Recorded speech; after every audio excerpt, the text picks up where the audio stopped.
வணக்கம். இது இலங்கையின் முதல் தர செய்தி வழங்குனர் நியூஸ் ஃபர்ஸ்டின் பிரதான செய்தி. உங்களை இணைந்து கொள்ளும் நான் ரியாஸ் ஹாரிஸ். முதலில் தலைப்புச் செய்திகள். பொது தேர்தலில் நடுநிலையாக செயற்பட உள்ளதாக ஜனாதிபதி அறிவிப்பு. பொது தேர்தலுக்கான விருப்பு எண் நாளை மறுதினம் 12 மணிக்கு முன் வெளியிடப்படும் என அறிவிப்பு. கடந்த அரசாங்கம் தமிழ் மக்களின் பிரச்சினைகளை தீர்த்து வைக்க கரிசனை செலுத்தவில்லை என முன்னாள் அமைச்சர் டாக்டர் தேவானந்தா குற்றச்சாட்டு. ஊழலுடன் தொடர்புடையவர்களுக்கு வேட்புமனு வழங்க வேண்டாம் என விடுத்த வேண்டுகோளை சுதந்திர கட்சி தலைவர்கள் பின்பற்றவில்லை. அர்ஜுன ரணதுங்க கருத்து. 2 பிரதான கட்சிகளின் வேட்புமனு தொடர்பில் மக்கள் விடுதலை முன்னணி கருத்து.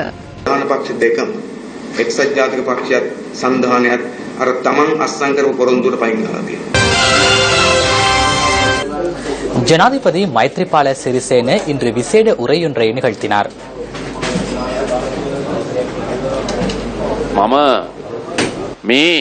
நான் கடந்த 6 மாத காலத்தில் இந்த அரசாங்கத்தை டைட்டானிக் கப்பலை போன்றே கொண்டு சென்றேன். டைட்டானிக் கப்பல் மூழ்கியது. எனினும் நான் கவிழ்வதற்கு இடமளிக்கவில்லை. பிரதமருக்கு எதிராக நம்பிக்கையில்லா பிரேரணை கொண்டு வந்து அரசாங்கத்தை கவிழ்க்க முயற்சி செய்த போது நான் பாராளுமன்றத்தை கலைத்தேன். பிரதமருக்கு எதிரான நம்பிக்கையில்லா தீர்மானத்தின் பின்னணி நோக்கம் என்ன? எனக்கு கிடைத்த தகவலின் அடிப்படையில் அதன் நோக்கம் என்னவென்றால், பிரதமர் ரணில் விக்ரமசிங்கவுக்கு எதிராக நம்பிக்கையில்லா பிரேரணை கொண்டு வருவதற்கான திகதி தீர்மானிக்கப்பட்டிருப்பின் ஐக்கிய மக்கள் சுதந்திர கூட்டமைப்பின் தேசிய பட்டியல் பாராளுமன்ற உறுப்பினர் ஒருவர் ராஜினாமா செய்து அந்த இடத்திற்கு மஹிந்த ராஜபக்சவை பாராளுமன்ற உறுப்பினராக நியமித்து ரணில் விக்ரமசிங்கவை தோற்கடிப்பதே அவர்களது நோக்கமாக இருந்தது. அவர்களது அரசாங்கத்தை அமைப்பது அவர்களின் திட்டமாக இருந்தது. நான் அதனையும் தோற்கடித்தேன். எனது கடமையை நான் இதுவரை நிறைவேற்றியுள்ளேன். எதிர்கால நான் அதனை நிறைவேற்றுவேன். அடுத்து வரும் தேர்தல் நடவடிக்கையின் போது மஹிந்த ராஜபக்சவுடன் எனக்கு எவ்வித தொடர்பும் இல்லை என்பதை நான் தெளிவாக கூறுகிறேன். கடந்த ஜனவரி 8ஆம் தேதிக்கு முன்னர் அவர் மீது இருந்த எதிர்ப்பு எனக்கு இன்றும் இருக்கிறது. ஐக்கிய மக்கள் சுதந்திர கூட்டமைப்பு இந்த பாராளுமன்ற தேர்தலை வெற்றி கொள்ள வேண்டுமாயின் மஹிந்த ராஜபக்சவை விட அனுபவமிக்க பலர் ஸ்ரீலங்கா சுதந்திர கட்சியில், அதாவது ஐக்கிய மக்கள் சுதந்திர கூட்டமைப்பில் உள்ளனர். அவர்களில் ஒருவரை பிரதமர் வேட்பாளராக நியமிக்க முடியும். மஹிந்த ராஜபக்ச ஜனாதிபதியாக இருந்த காலப்பகுதியில் எதிர்காலத்தில் யாருக்கும் ஜனாதிபதியாக வருவதற்கான சந்தர்ப்பத்தை இல்லாது செய்யும் வகையில் ஜனாதிபதி தேர்தலில் போட்டியிடும் தவணைகளை அதிகரித்துக் கொண்டார். வேண்டிய அளவு போட்டியிட முடியும். தற்போது என்ன செய்கின்றார்? இந்த கட்சியில் அடுத்த பிரதமராக வருவதற்கான சந்தர்ப்பம் உள்ள சிரேஷ்ட உறுப்பினர்களுக்கு சந்தர்ப்பத்தை இல்லாது செய்ய முயற்சிக்கின்றார். நான் இந்த தேர்தல் காலப்பகுதியில் மிகவும் நடுநிலையாக இருந்து செயற்படுவேன் என்பதை மிக தெளிவாக கூறிக்கொள்ள வேண்டும்.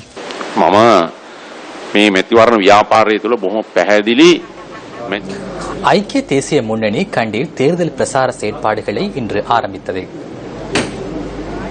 தலன மாளிகைக்கு சென்று வழிபாடுகளில் ஈடுபட்ட பிரதமர் ரணில் விக்ரமசிங்க உள்ளிட்ட ஐக்கிய தேசிய முன்னணியின் வேட்பாளர்கள் அதனைத் தொடர்ந்து சியம் மகா நிகாயாவின் மல்வத்து பீடத்தின் மகாநாயக்க தேரரை சந்தித்தனர். எத்தனால் அனுமதி பத்திரம் வழங்கப்பட்டுள்ளது. 28 அனுமதி பத்திரங்கள் வழங்கப்பட்டதாக எங்களிடம் சவால் விடுக்கின்றனர். அப்போது 428 அனுமதி பத்திரத்தினை வழங்கி மாதத்திற்கு 3300 மில்லியன் ரூபாவை பெற்றனர். சட்டத்தின் பிரகாரம் நாங்கள் வழங்க வேண்டியதில்லை. கலால் திணைக்கள ஆணையாளர் 28 அனுமதி பத்திரங்களை வழங்கி ஒரு மாதத்திற்கு 9,900 மில்லியன் செலுத்தப்பட்டது. 6,600 மில்லியன் ரூபாய் யாருடைய பொக்கெட்டுக்குள் சென்றது?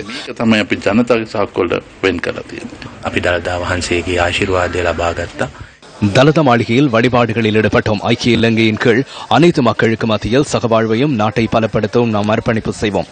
அத்துடன் ஒழுக்கத்துடன் கூடிய நாடொன்றை உருவாக்குவதற்கும் நாம் அர்ப்பணிப்பு செய்வோம்.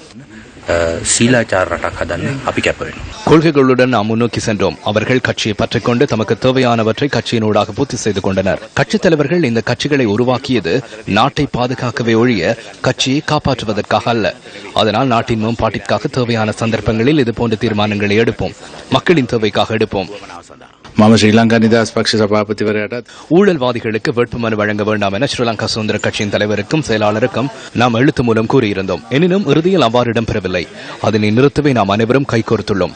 சிறந்த நிலையான அரசாங்கம் ஒன்றை அமைத்து எதிர்வரும் 5 வருடங்களுக்கு நாட்டை சிறப்பாக முன்னெடுத்து செல்வதே எமது எதிர்பார்ப்பாகும்.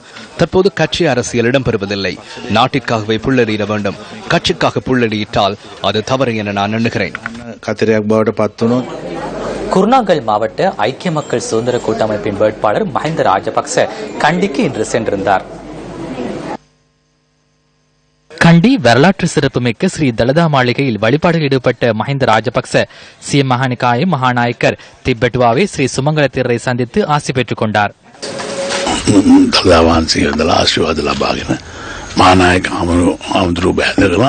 තමයි දැන් වැඩ පටන් ගන්න හදන්නේ. කුරුණෑගලින් ඉල්ලන එකට මොකද චෝදනා කරන ඔබතුමා උපන්ගමට අසාධාරණයක් කරා? කිසිම අසාධාරණයක් නැහැ. எவ்வித அநீதியும் இழைக்கப்படவில்லை. நான் பிறந்த ஊருக்கு செய்ய வேண்டிய அனைத்தையும் நான் செய்துள்ளேன். குருநாங்கல் மக்களுக்கும் நாட்டு மக்களுக்கும் எவ்வித அநீதியும் ஏற்படாத வகையில் நான் செயற்பட்டுள்ளேன். குருநாங்கலை அனைத்து விடயங்களோடு கூடிய செழிப்பான பகுதியாக மாற்ற வேண்டும். ශස්ත්‍රීක කරන්න ඕන. සඳහන් කරනවා දැන් මේ වන විට නාම යෝජනා බාර දී ඇතිවෙම ඔබතුමාට තියෙන වරපතල් සියල්ල අහි වෙනවා. අපි ඒක බලමු. ඒ වෙලාවට பிரதான இரண்டு கட்சிகளின் வேட்பாளர்கள் பட்டியலில் பொதுமக்களின் அபிலாஷைகள் இடம்பெறவில்லை என மக்கள் விடுதலை முன்னணி தெரிவித்துள்ளது. கொழும்பில் இன்று இடம்பெற்ற ஊடக சந்திப்பில் அந்த கட்சியின் பிரதம செயலாளர் டெல்வின் சில்வா இதனை தெரிவித்தார். எமது நாட்டு அரசியலில் இருந்த மோசடிக்காரர்களை நீக்கிவிட்டு நல்லாட்சியுடனான ஜனநாயக பாராளுமன்றத்தை ஸ்தாபிக்க வேண்டும் என நாட்டு மக்களின் நிலைப்பாடு காணப்பட்டது. கடந்த நாட்களில் இதற்காக பல்வேறு அமைப்புகள் கட்டியெழுப்பப்பட்டன. சில அரசியல் கட்சிகளின் தலைவர்கள் அழைத்து மோசடிக்காரர்களுக்கு வேட்புமனு வழங்குவதில்லை என கையொப்பமும் எடுத்தனர். இவ்வாறானதொரு நிலையில் வேட்புமனு எவ்வாறு வழங்கப்பட்டது? இதுவரை காலமும் எமது நாட்டை ஆட்சி செய்த சுதந்திர கூட்டமைப்பு மற்றும் ஐக்கிய தேசிய கட்சி என்பன உறுதிமொழிகளை மீறியுள்ளன. பொதுமக்களின் கோரிக்கைகளை மீறியுள்ளனர். முன்னாள் ஜனாதிபதியின் மீள்வருகை தொடர்பிலும் இதன்போது கருத்து தெரிவிக்கப்பட்டது. இதற்கு அப்பால் மஹிந்த ராஜபக்ஷவிற்கு அரசியல் வாழ்க்கை ஒன்று இருக்கும் என நாம் நம்பவில்லை. ஆகவே யாரும் மஹிந்த தொடர்பில் அச்சம் ஏற்படுத்திக் கொள்ள வேண்டியதில்லை. தவறியேனும் அவர் பாராளுமன்ற உறுப்பினரானாலும் அதனை நீண்ட நாட்களுக்கு வைத்துக் கொள்ள முடியாது. ஏனெனில் அவர் செய்துள்ள சில நிதி மோசடிகள் விரைவில் அவரை நீதிமன்றத்தை நிறுத்தி தண்டனையை பெற்றுக் கொடுத்துவிடும். கடந்த அரசாங்கம் தமிழ் மக்களின் பிரச்சினைகளை தீர்த்து வைக்க கரிசனை செலுத்தவில்லை என முன்னாள் அமைச்சர் டக்ளஸ் தேவானந்தா குற்றம் சாட்டியுள்ளார். யாழ்ப்பாணத்தில் இன்று இடம்பெற்ற ஊடக சந்திப்பிலேயே அவர் இதனை கூறினார். இதுல என்னுடைய தம்பியாரும் காணாமல் போயிருக்கிறார். அப்ப எனக்கும் அந்த நோ தெரியும்.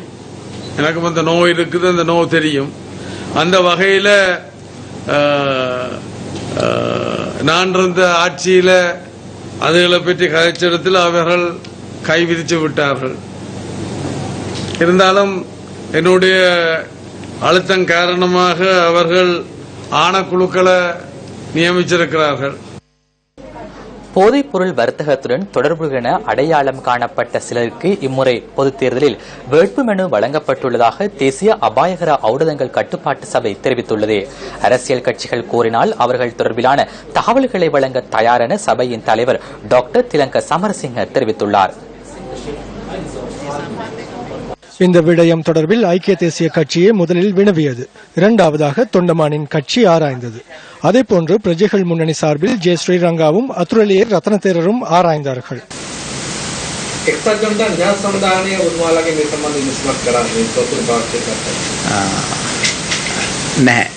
ඔවුන් අපෙන් මේ පිළිබඳ විමසීමක් කරුවේ නැහැ. දැන් ඔබතුමාලාගේ ලිස්ට් එකේ ඉන්නව හඳුනාගත්ත පිරිසක් ඒ පිරිසට දැන් නාම යෝජනා ලැබිලා තියෙනවා විත්‍ය පක්ෂිකෙන්. ලෑස්තුවේ ඉන්න සමහර අයට නාම යෝජනා ලැබිලා කියලා ප්‍රකාශ කරන්න පුළුවන්. ඔවුන් මේ දත්ත හැමදාම රහසිගතයි. ඉතින් සැබවින්ම කියනවා නම් මේක ප්‍රකාශ කරන්න අපේ ඉන්න රටේ ඉන්න සුදුසුම පුද්ගලයා අතිගරු ජනාධිපතිතුමයි. ඔය කාලේ මන්ත්‍රාධිපති ආවාරම සම්බන්ධයෙන් කොළඹ දිස්ත්‍රික්කයේ ප්‍රසිද්ධියට පත් වූ දේශපාලනඥයට කියනම ඔය රයිස්තුවේ තියනවාද කියලා. ඔබතුමා කිව්ව එක තියනවා. ඕක දැන් නාම යෝජනා ලැබෙලා තියෙනවා. අපි කවුරුත් දන්න පරිදි ඒ සම්බන්ධ නම ඒ නාම யோஜனாவத නැහැ. இதேவேளை போதைப்பொருள் வர்த்தகத்துடன் தொடர்புடையவர்கள் குறித்து போலீசார் நடவடிக்கை எடுத்தார்களா என நாம் வினவினோம். පොලිස් මාත්‍ය ප්‍රකාශකතුමනි මේ මත්ද්‍රව්‍ය ජාවාරම් සම්බන්ධයෙන් චෝදනා ලැබලා තියෙන දේශපාලනඥයන්ගේ ලයිස්තුවක් තියෙනවද? මෙහෙමයි. சட்டத்தின் பிரகாரம் நீதிமன்றத்தில் ஆஜர்படுத்தப்பட்டு அங்கு குற்றவாளியாக அடையாளம் காணப்படும் ஒருவரையே குற்றவாளி என கூற முடியும். තමයි වැරදිකරුවෙක් කියලා කියන්නේ. චෝදනාවක් තියෙනවද කියලා අහන්නේ. එහෙම තියෙනවා නම් එහෙම චෝදනාවක් තියෙනවා නම් එහෙම ලයිස්තුවක් ඔබතුමාලට තියෙනවද? இல்லை, என்னிடம் அவ்வாறான பட்டியல் ஒன்று கிடையாது. எனினும் சிலர் தொடர்பில் விசாரணைகள் நடத்தப்படுகின்றன. அரசியல்வாதிகள் தொடர்பிலும் விசாரணைகள் நடத்தப்படுகின்றன. சம்பந்தி அமைச்சர் ரிஷாட் பதியுத்தீன் வன்னி மாவட்டத்தில் இந்திய வீட்டு திட்டத்தில் மோசடியில் ஈடுபட்டதாக முன்னாள் பாராளுமன்ற உறுப்பினர் சிவநாதன் கிஷோர் தெரிவித்துள்ளார். தமிழர் விடுதலை கூட்டணியில் வன்னி மாவட்டத்தில் போட்டியிடும் சிவநாதன் கிஷோர் இன்று வவுனியாவில் இடம்பெற்ற ஊடக சந்திப்பிலேயே இதனை தெரிவித்தார். பாராளுமன்ற உறுப்பினர்கள் இங்கே 6 ஆசனம் இருக்குது. மக்கள் தெரிவு செய்த பிரதிநிதிகள் அந்த பிரச்சனையை பார்த்துருக்கோம். நான் இருந்தால் பார்த்திருப்பேன். கடந்த காலத்திலே நான் முன்னைய அமைச்சர் ரிஷார்டுடன் பல வாய்த்தக்கம் காட்சி நான் நேரடியா ஜனாதிபதியுடன் காட்சி பிரதமருடன் காட்சி கர பிரச்சனை தெரிவிக்கிறேன். அவர் காணி எடுத்தார், முஸ்லீம் மக்களை குடியேற்றினார், இந்திய வீட்டு திட்டம் வந்தது, அதை முஸ்லீம்களுக்கு கொடுத்தார். தமிழ் மக்களுக்கு வந்த வீட்டு திட்டங்களை தண்ட பசில் ராஜபக்சே வச்சு கொடுத்தார். அது எங்கட ஆக்கள் கேட்டுக்கொண்டு எங்கட ஆக்களுக்கு கேட்கறது வக்கில்லை. வடக்கில் யுத்தம் முடிவுக்கு கொண்டுவரப்பட்ட பின்னர் வடக்கின் வசந்தம் அபிவிருத்தி திட்டம் முன்னெடுக்கப்பட்டது. அபிவிருத்தி திட்டங்களுக்கான விளம்பர பதாகைகள் பொருத்தப்பட்ட போதிலும் புனரமைப்பு பணிகள் நிறைவடையாத நிலையில் பல வீதிகள் காணப்படுகின்றன. இதேவேளை இந்த அபிவிருத்தி திட்டத்தில் கண்டுகொள்ளப்படாத குன்றும் குழியும் புழுதியுமாக காட்சியளிக்கும் பல உள்வீதிகளும் காணப்படுகின்றன. முல்லைத்தீவு மாவட்டம் துணுக்காய் பிரதேசம் தென்னியங்குளம் சந்திக்கும் நாகவிழுவானுக்கும் இடையிலான வீதி புனரமைக்கப்படாத நிலையில் காணப்படுகின்றது. இதனால் பாடசாலை மாணவர்கள், விவசாயிகள், நோயாளர்கள் என பலதரப்பட்ட மக்களும் பெரும் அசௌகரியங்களுக்கு முகம் கொடுக்கின்றனர். குன்றும் குழியுமாக புழுதியுமாக காணப்படும் இந்த வீதியில் முற்றாக பயணிக்க முடியாத நிலை காணப்படுவதாக பிரதேச மக்கள் கூறுகின்றனர். வடக்கின் வசந்தம் உள்ளிட்ட எந்த அபிவிருத்தி திட்டத்தின் கீழும் தமது வீதியை திருத்த முன்வரவில்லை என்று பிரதேச மக்கள் அங்கலாய்க்கின்றனர். இந்த ரோட்டால போகப்படுற பாடு ஒரு நெல்லு கொண்டு போகலாமோ இல்லாட்டி ஒரு ஆஸ்பத்திரிக்கு തന്നെ ஒரு அவசரத்தில் கொண்டு போகலாமோ இல்லை. கேட்டா சொல்லினோம் அதெல்லாம் செய்வோம் உண்டு. இது ஒரு நாகோடம் 5 இருந்து நாகோடம் போற ரோட்டு ஒரு பிரதான பாதை. புதுசா வச்ச ரோட்டும் இல்லை, ஒரு பழைய ரோட்டு. அந்த நேரம் வாங்கி இது ஒரு பிரதான ரோட்டு. ஒட்டு நிலப்பாடும் இந்த ரோட்டில் செய்யப்படலை. அப்படியே குண்டும் குழியுமா கிடங்கு மேரியில சைக்கிள் ஓடையலாது, நடந்து கூட போகலாத நிலையெல்லாம் கிடக்கின்ற ரோட்டு. விரைவில் தமது வீதியை புனரமைத்து தடையற்ற போக்குவரத்திற்கு நடவடிக்கை எடுக்க வேண்டும் என கோருகின்றனர் பிரதேச மக்கள். இலங்கை வரலாற்றில் பெண்களுக்கு 100% சந்தர்ப்பம் வழங்கிய கட்சியாக பிரஜைகள் முன்னணி திகழ்வதாக மகளிர் விவகார பிரதி அமைச்சரும் யாழ் மாவட்ட ஐக்கிய தேசிய கட்சியின் முதன்மை வேட்பாளருமான விஜயகலா மகேஸ்வரன் தெரிவிக்கின்றார். நுவரெலியா மாவட்டத்தில் பிரஜைகள் முன்னணி சார்பில் போட்டியிடவுள்ள வேட்பாளர்கள் தொடர்பில் கருத்து வெளியிட்ட போதே அவர் இதனை குறிப்பிட்டார். மாவட்டங்களிலும் வேட்புமனுக்கள் தாக்கல் செய்யப்பட்ட நிலையில் நுவரெலியா மாவட்டத்திலே பெண்களுக்காக ஒரு முக்கியத்துவம் கொடுக்கப்பட்டிருக்கின்றது. பிரஜைகள் முன்னணியின் செயலாளர் நாயகம் ஸ்ரீரங்கா அவர்கள் பாராளுமன்ற தேர்தலுக்காக முழு ஆசனங்களையும் பெண்களுக்காக ஒதுக்கி ஒரு கட்சியில் வேட்புமனு தாக்கல் செய்திருக்கின்றார். இதற்காக நான் மகளிர் விவகார பிரதி அமைச்சர் என்ற ரீதியில் இதை நான் வரவேற்கின்றேன். இதற்காக அவருக்கு நன்றியை தெரிவித்துக் கொள்கின்றேன். ஏனென்று சொன்னால் 152% கொண்டிருக்கின்ற சனத்தொகையிலே பெண்கள் அடங்கி இந்த இலங்கையிலே பெண்களின் அதாவது ஆசனங்கள் மிக குறைந்த அளவில் தான் காணப்படுகின்றது. பாராளுமன்றத்திலே 105% கொண்ட வீதமாகத்தான் இருக்கின்றது பாராளுமன்றத்தில் ஆசனங்கள். இப்படி பார்க்கும்போது கட்சி ரீதியிலே எங்களுடைய பெண்களின் பிரதிநிதித்துவம் குறைவாக இருக்கின்றது. இதற்காக முக்கியத்துவம் கட்சிகளில் கொடுப்பது மிக அரிதாக இருக்கின்றது. கடந்த காலங்களில் பாராளுமன்றத்தில் பெண்களுக்கான ஆசனங்களை கூட்டும்படி நாங்கள் எத்தனையோ முறை அழுத்தங்கள் கொடுத்திருந்த போதும் கடந்த கால அரசாங்கத்தில் உள்ள அதாவது அரசியல்வாதிகள் அதற்கு இணங்கவில்லை. இன்று பார்க்கும்போது ஒரு நுவரெலியா மாவட்டத்திலே பெண்களுக்கான ஒரு மாவட்டத்திலே பெண்களுக்காக ஒரு அதாவது 11 பெண்கள் ஒரு மாவட்டத்திலே வேட்புமனு தாக்கல் செய்திருக்கின்றார்கள். இப்படி பெண்களுக்காக முக்கியத்துவம் கொடுத்திருக்கின்றார் பிரஜைகள் முன்னணியின் செயலாளர் நாயகம் ஸ்ரீரங்கா அவர்கள். எங்களுடைய இந்த பிரதிநிதித்துவத்தை கூட்டுவதற்காக அவர் கடந்த காலங்களில் பாராளுமன்றத்தில் இருந்தபடியினால் அவருக்கு தெரியும் எங்கள் பெண்களின் பிரதிநிதித்துவங்கள் எவ்வளவு குறைவாக இருக்கின்றது என்று. அதற்காக அவருக்கு மீண்டும் ஒரு முறை நன்றியை கூறுகின்றேன். தமக்கு கிடைத்துள்ள வாய்ப்புகளை தமது உரிமைகளை வென்றெடுப்பதற்காக பயன்படுத்துவதாக பிரஜைகள் முன்னணி சார்பில் நுவரெலியா மாவட்டத்தில் போட்டியிட்டுள்ள வேட்பாளர்கள் தெரிவிக்கின்றனர். முதற்கண் ஸ்ரீரங்கா சார் அவர்களுக்கு நன்றியை தெரிவிச்சுக்கிறேன். மலையகத்தில் இருக்க 11 பெண்களை பாராளுமன்றத்துக்கு அனுப்பணும்னு சொல்லி வேட்புமனு வச்சிருக்காரு. அவருக்கு முதல்கள் நாங்க நன்றியை தெரிவிச்சுக்கணும். இப்ப அவருக்கு அரசியல்வாதிகள் என்னன்னு கேட்டா அவங்களோட சொந்தக்காரவங்களையும் அவங்களோட மாமா மச்சாமார்களையும் கொண்டுட்டு வந்து அரசியல்ல விடணும், அதுலயே அவங்களே சம்பாரிச்சு கொள்ளணும் அப்படிங்கிற இதுலயே தான் இருக்கிறாங்க. வெளியில இருக்க ஓட்டு போடுற மக்களை கொண்டுட்டு வந்து உள்ளுக்கு கொண்டுட்டு வரணுங்கிற எண்ணம் அவங்களுக்கு இல்ல, வரவே இல்ல. ஆனா ஸ்ரீரங்கா சார் அப்படியான ஒரு இதுமே இல்லாம வவுனியாவிலையும் அவர் போட்டியிட சொல்லி கேட்டிருந்தாங்க. ஆனா அவர் அதையும் வேணான்னு சொல்லிட்டு அதற்கும் ஒரு 9 ஆண்களை நியமிச்சு போட்டியிட செஞ்சிருக்காரு. அதே போல நுவர்லியா மாவட்டத்திலையும் அவர் நின்றா கட்டாயம் வெற்றி பெற்றுவாரு. ஆனா அவர் 11 பெண்களை நியமிச்சு 11 பெண்கள் போட்டியிடணும்னு சொல்லியிருக்காரு. அந்த மாதிரி யாரும் செய்யல, இது வரைக்கும் செய்யல. இதுதான் முதல் தடவையா இலங்கையில நடந்திருக்குன்னு நான் நினைக்கிறேன். நொமினேஷன் கொடுக்க போகும்போது நாங்க 11 பேரும் அந்த பஸ்ஸை விட்டு கீழே இறங்குறப்போ போலீஸ்காரர் ஒருத்தர் எங்களை பார்த்து சிரிக்கிறாரு. எங்களை பார்த்து சிரிக்க வேண்டிய அவசியம் அவருக்கு இல்ல.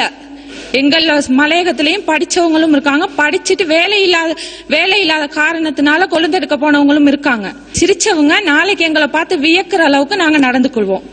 எங்களுக்கு நாளைக்கு வியக்கிற அளவுக்கு வழி வகுக்கப்படும். நாங்க பாராளுமன்றத்துக்கு நாங்க கட்டாயம் போவோம். முன் வந்து நில்லுங்க என்று இன்னைக்கு நமக்கு ஓட்டுக்காக போராடுங்க என்று கொண்டு வந்து சேர்த்திருக்கார். அதுக்காக நான் அவருக்கு மிக நன்றியை தெரிவித்துக் கொள்கிறேன். இந்த நேரத்தில் ஒவ்வொரு தாயும் போயிட்டு இந்த மலையில கஷ்டப்படுறத பத்தி எங்களுக்கு மட்டுமே தான் தெரியும். அந்த பார்லிமெண்டத்தில் இருக்கிற ஒவ்வொருத்தருக்கும் தெரியாது. அதை பத்தி நாங்க தானே கஷ்டப்படுறோம். அவர்களுக்கு நம்ம கஷ்டப்படுறது விளங்காது. ஏன்னா நம்ம தான் மலையிலையும் தண்ணியிலையும் இருக்கிறோம். அதனால நமக்கும் முடியும் என்று வெளியிடறதுக்காகத்தான் நான் இன்றைக்கு முன் வந்திருக்கிறேன். ஏன்னா எங்களுக்கு முடியாது, படிக்கல, அறிவு இல்லாதவங்க மாதிரி நம்ம வீட்டுக்கு அடைஞ்சு கிடக்கிறதுனால தான் வெளி உலகம் தெரியாதவங்க பொம்பளாள்கள் ரொம்ப தாக்கப்படுத்துறாங்க. அதனால நம்மளுக்கும் முடியும் என்று நம்ம வெளியிடுவோன்னு முயற்சியோட தான் நான் இன்னைக்கு வெளியிட்டு இவர் சொன்னதுனால இறங்கியிருக்கோம். மலையக மகளிர் சார்பாக எங்களுடைய திருவாளர் ரெங்கா சார் அவர்கள் எங்களை வேட்புமனு தாக்கல் செய்ய அனுப்பியிருந்தாரு. அந்த சமயத்தில் நாங்கள் நல்லா வேலை செஞ்சவங்க, நல்லா நாங்கள் வாக்களிச்சு நாங்கள் கஷ்டப்பட்டு வாக்கு எடுத்து கொடுத்தவங்கெல்லாம் எங்களை கண்டும் காணாமலையும் போகிறாங்க. காரணம் என்னன்னு கேட்டால் நாங்கள் மகளிர் குழு கட்டாயம் நாங்கள் வெற்றி எடுத்துருவோம் அப்படிங்கிற ஒரு பயம் அவங்களுக்கு. உள்ள பல விஷயங்கள் வெளியே வந்துடும். நாங்கள் பாராளுமன்றம் போனோம்னா எங்களுடைய பிரச்சனையை நாங்களாம் தீர்த்துக்கிடுவோம். நாங்கள் 8 அடி காம்பராவில் வாழ்கிற ஒரு துயரத்தை ஒரு வினாடியில் நாங்கள் போக்கிடுவோம். எந்த நம்பிக்கை எங்களுக்கு உறுதியாகிருச்சு. ஆகவே இந்த சதாசிவம் ஐயாவெல்லாம் நாங்க எத்தனையோ பையன் அவருக்கு வாக்களிச்சிருக்கிறோம். இன்னும் அருகாமையிலே நின்றவர் என்னைய கண்டும் காணாம மாறி போறாரோ. எங்களை கண்டு காணாம போறது நாங்க வேட்புமனு தாக்கல் செய்யறதுனால தான் அப்படி போயிருக்காங்க. அவர்களுக்கு வாக்களிக்கிறதா இருந்தா அவங்க கட்டாயம் எங்களோட பேசியிருப்பாங்க. ஏன்னா அவங்களுக்கு வாக்கு தானே முக்கியம், எங்களுடைய நிலைமை அவங்களுக்கு முக்கியம் இல்லையே. அவங்களுக்கு காலமெல்லாம் வாக்களிக்கிறோம். என்ன நாங்க மலையகத்தில் உள்ளவங்க ஒரு நிம்மதியா இருக்கிறோம், ஒரு அபிவிருத்தி அடைஞ்சிருக்கிறோம். பார்க்க போனா 20-25 வருஷமா பார்லிமெண்ட்ல இருக்கிறாங்க, மாகாண சபையில இருக்கிறாங்க, கூட்டமா வாழ்றாங்க. இம்முறை மாத்திரமே நாங்க இந்த பயணம் மலையகத்துல நாங்க பெண்கள் மட்டும் நாங்க வாக்கு கேட்டிருக்கோம். இம்முறை தான். ஆனா அடுத்து வர போற தேர்தலில் கட்டாயமா நாங்க நிக்கமா. தோட்ட தொழிலாளியாக நாங்க இந்த முறை தேர்தலில் ஓட்டு கேட்கறது எங்களுக்கு பெரிய சந்தோஷமான விஷயமும் கூட. சில பேர் அரசியல்வாதிகளுக்கு கூட மன சங்கட்டமான விஷயம். ஏனென்று கேட்டால் தோட்ட தொழிலாளியாக நாங்கள் பிள்ளை வெட்டவும் கொழுந்து பிக்கவும் மலையில நனைஞ்சு உங்களுக்கு கொழுந்து பிச்சு கொடுத்துட்டு நீங்க கொடுக்குற சம்பளத்தை வாங்கிட்டு காலத்துக்கு பின்தாங்கி வாழ்ற ஜனங்கள் என்று நீங்க காலத்துக்கு எண்ணிக்கொண்டிருக்கீங்க. ஆனால் இப்ப கூடியது ஸ்ரீலங்கா சேராகிய எங்கள் அரசியலுக்கு நாங்களும் தோட்ட தொழிலாளியா இருந்தாலும் நாங்களும் ஒரு மனிதர்கள். தோட்ட தொழிலாளியா இருந்தாலும் அவங்களும் மனிதராக மதிக்க வேண்டும். அதனால நீங்களும் சரிக்கு சமமா எங்களோட உட்கார வேணும், சரிக்கு சமமா எங்களோட பேச வேணும். அப்படின்னு தோட்ட தொழிலாளியாக ஒரு கொழுந்து பிக்கிற ஒரு தொழிலாளிய ஓட்டு கேளுன்னு உரிமை கொடுத்தது இந்த ரங்காசேர் தான். அவருக்கு நாங்க நன்றி சொல்றோம். வேட்பாளர்களுக்கான அனைத்து விருப்ப இலக்கங்களையும் நாளை மறுநாள் 12 மணிக்கு முன்னர் வெளியிடுவதாக தேர்தல்கள் ஆணையாளர் மஹிந்த தேசப்பிரிய தெரிவிக்கின்றார். இலங்கை மனித உரிமைகள் ஆணைக்குழுவில் இடம்பெற்ற சந்திப்பின் பின்னர் அவர் இதனை கூறினார். இந்த கலந்துரையாடலில் தேர்தல்கள் ஆணையாளர், தேர்தல் நடவடிக்கைகளுக்கு பொறுப்பான சிரேஷ்ட பிரதி போலீஸ் மா அதிபர், மனித உரிமைகள் ஆணைக்குழுவின் செயலாளர் மற்றும் அரசு அதிகாரிகள் உள்ளிட்ட பலர் கலந்து கொண்டிருந்தனர்.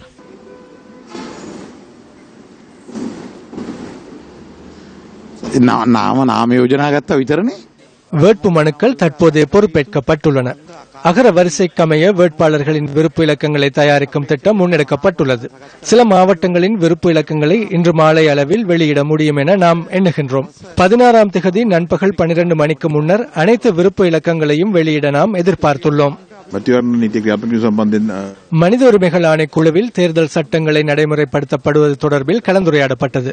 அமைச்சுகளில் தேர்தல் சட்டங்கள் மீறப்படாத வகையில் செயற்படுவது தொடர்பிலும் கலந்துரையாடப்பட்டது. விசேஷமாக தீர்க்ககாலீனவ அரச நிறுவனங்களில் காணப்பட்ட விளம்பர பதாதைகள் தேர்தல்களின் போது கட்சிகள் மற்றும் வேட்பாளர்களின் ஊக்குவிப்பு நடவடிக்கைகளுக்காக கடந்த காலங்களில் பயன்படுத்தப்பட்டன. அது தொடர்பில் பெப்ரல் அமைப்பு மனித உரிமைகள் ஆணைக்குழுவிற்கும் தேர்தல்கள் ஆணையாளருக்கும் முறைப்பாடு முன்வைத்தது. அதன் பிரகாரம் இது தொடர்பில் எதிர்காலத்தில் மனித உரிமைகள் ஆணைக்குழு நிபந்தனைகளை விதிப்பது குறித்தும் கலந்துரையாடப்பட்டது. மஹிந்த ராஜபக்ச தனது 2வது தோல்வியை குருநாங்கல் மாவட்டத்தில் உறுதி செய்வதாக ஐக்கிய தேசிய கட்சி தெரிவிக்கின்றது. இன்று இடம்பெற்ற ஊடக சந்திப்பில் அந்த கட்சியின் ஊடக பேச்சாளர் அகிலராஜ் காரியவசம் இதனை கூறினார்.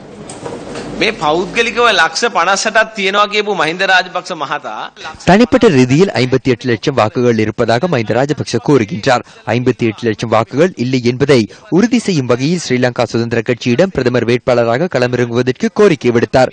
அதன் பின்னர் குழு தலைவராகுமாறும் கேட்டார். அதனைத் தொடர்ந்து தேர்தல் நடவடிக்கைகள் முன்னெடுப்பதற்கு வாய்ப்பு கோரினார். இவை எதுவும் கிடைக்காத நிலையில் சாதாரண ஒருவராக ஸ்ரீலங்கா சுதந்திர கட்சியின் சின்னத்தின் கீழ் போட்டியிட தீர்மானித்தார். அவ்வாறு எண்ணின் 2வது பாரிய தோல்வியை குருநாகல் மாவட்டத்தில் நாம் அவருக்கு உறுதியாக பெற்றுக் கொடுப்போம். அவரின் ஜனாதிபதி அதிகாரங்கள் மற்றும் சலுகைகளை பயன்படுத்தி அவர் குருநாகலில் போட்டியிடுவதை நாம் எதிர்க்கின்றோம் என்பதை தேர்தல் ஆணையாளருக்கு எழுத்து மூலம் அறிவிப்போம்.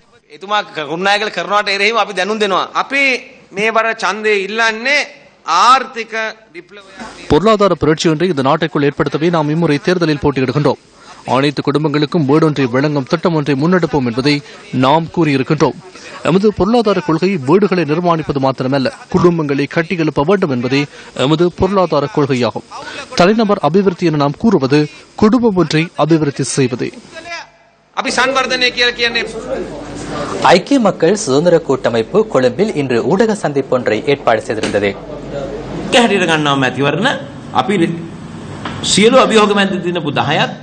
அனைத்து சவால்களுக்கும் மத்தியில் நாம் வெற்றி கொண்ட 10 மாவட்டங்களை எடுத்துக்கொள்வோம்.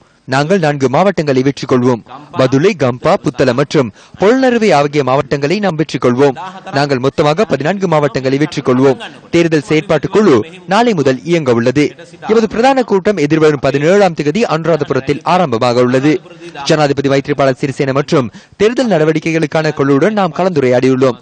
முதற்கட்டமாக சிறிய அளவில் கலந்துரையாடினோம். அடுத்த விடயம் இந்த விதத்தில் என்பது குறித்தும் கூட்டமைப்பு என்ற ரீதியில் தேர்தல் நடவடிக்கைகள் தொடர்பிலும் நாம் கலந்துரையாடி அதனை ආරම්භික වුණොම් සන්ධානයක් හැට පොදුවේ මැතිවරණ ව්‍යාපාරයේ මෙහෙවීම මැතිවරණ මෙහෙයුම් කමිටුවක් මගින් අපි ආරම්භ කරනවා. විධායකයට ගැළපෙන ව්‍යවස්ථාදායකයක් තෝරාගත යුතුයි. ගැටුම්කාරී තත්ත්වයක් ඇතිවීම වළක්වාලිය හැක්කේ நிறைவேற்றுக்கு ஏற்ற வகையிலான பாராளுமன்றத்தை தேர்வு செய்ய வேண்டும். பிரச்சனை ஏற்படக்கூடிய நிலைமையை இல்லாது செய்வதற்கும் ஜனாதிபதி மைத்ரிபால சிறிசேனவின் நல்லாட்சியை தொடர்ந்து முன்னெடுத்து செல்வதற்கும் இடமளிப்பதற்கும் கட்சியிலும் கூட்டமைப்பிலும் பெரும்பான்மையானோர் வெற்றி பெற வேண்டும். எதிரணியில் ஏற்றுக்கொள்ள முடியாத பல விடயங்கள் காணப்படுகின்றன. கூட்டமைப்பு மற்றும் கட்சி ஆகியவற்றில் எதிர்வரும் ஆகஸ்ட் மாதம் 17ஆம் தேதி பிரச்சனை ஏற்படும். அதனை தவிர்த்துக் கொள்ள வேண்டும். கிண்ணியாவில் நடைபெற்ற நிகழ்வொன்றில் கலந்து கொண்ட பிரதி அமைச்சர் எம்.ஏ. தௌஃபீக் இவ்வாறு கருத்து வெளியிட்டார். ஐக்கிய தேசிய கட்சியிலிருந்து வந்தவர்களும் அதே போன்று ஸ்ரீலங்கா சுதந்திர கட்சியிலிருந்து வந்தவர்கள் தான். ஸ்ரீலங்கா முஸ்லிம் காங்கிரசுக்கு என்று நாங்கள் இறக்குமதி செய்யவில்லை வாக்குகளை. அதே போன்று வானத்திலிருந்து இறங்கவும் இல்லை. எல்லோரும் நாங்கள் வேறு வேறு கட்சிகளில் இருந்தவர்கள் ஒன்று சேர்ந்தால் ஸ்ரீலங்கா முஸ்லிம் காங்கிரஸை உருவாக்கி இருக்கின்றோம். ஆனால் உருவாக்கப்பட்டதன் பின்பு கிழக்கு மாகாணத்தில், குறிப்பாக கிழக்கு மாகாணத்தில் ஸ்ரீலங்கா முஸ்லிம் காங்கிரஸ் தன்னுடைய ஆதிக்கத்தை எல்லா மாவட்டங்களிலும் வைத்திருக்கின்றது.